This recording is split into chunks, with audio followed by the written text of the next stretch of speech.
Welcome to Nasdaq TradeTalks. I'm your host, Jill Malandrino, Global Markets Reporter at Nasdaq. We're coming to you live from Mainnet 2024 by Masari. Joining me for the segment, we have Kristin Smith, CEO of the Blockchain Association, to discuss what's at stake for crypto as we are coming up to the U.S. national election. Kristin, it is great to see you as always. Welcome back to Trade Talks. It's great to be here, Jill. You know, it's interesting. Last year, I would not have anticipated that crypto would be such a central issue in the 2024 election. It's bipartisan, which is why I think you're wearing purple, right? Yes. It's a combination of the red and the blue. What's at stake here?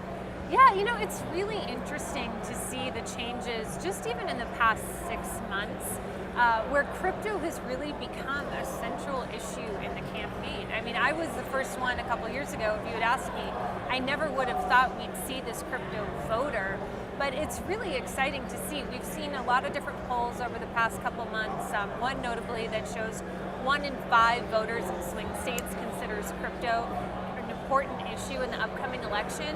And what we're finding is if you probe deeper, a lot of these voters are younger, they feel like the current big tech or big banking system has failed them, and they're looking for alternatives. And so they realize that crypto may meet those needs today, may meet those needs in the future, but it's something that we want to see here in the US. So it's really exciting to see candidates on both sides start to embrace the ecosystem.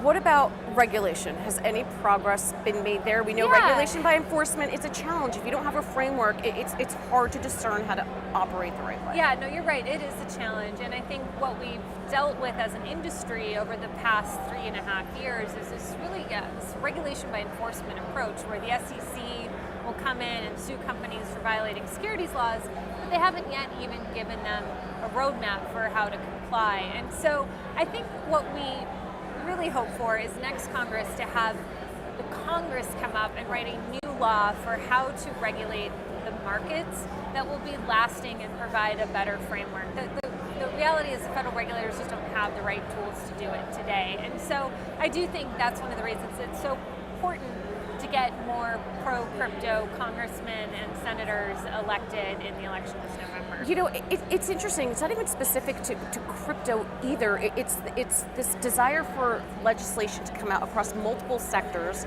right, that are coming from elected officials within Congress versus, you know, agencies scratching their heads in terms of where they think they might want to go because there's nothing to interpret if there's no laws on the books. Yeah, exactly. I mean, Congress is the branch that's supposed to write the laws, and so when you have something like cryptocurrency that really doesn't fit particularly neatly with any of the existing legal frameworks, I mean, some of it, yes, it does, and we've had that interpretation applied, and crypto knows what to do with it. But if it really is something new or there's a gray area, it's Congress's job to step in and clear that up so that we can keep this innovation growing here and that users in the US have access to the services that they want. So how is the Blockchain Association working with regulators and folks in Congress to help advance these priorities? Yeah, well, we play a couple roles. One of them is education. I mean, this stuff is complicated. There are a lot of different applications of crypto and blockchain, and so we work directly with members of Congress and regulators to educate them. But our most important role is really convening the industry itself. We have 100 member organizations within the Blockchain Association. All of them have incredibly talented people within those organizations, some that work on legal issues, some that work on regulatory, others that work specifically on policy.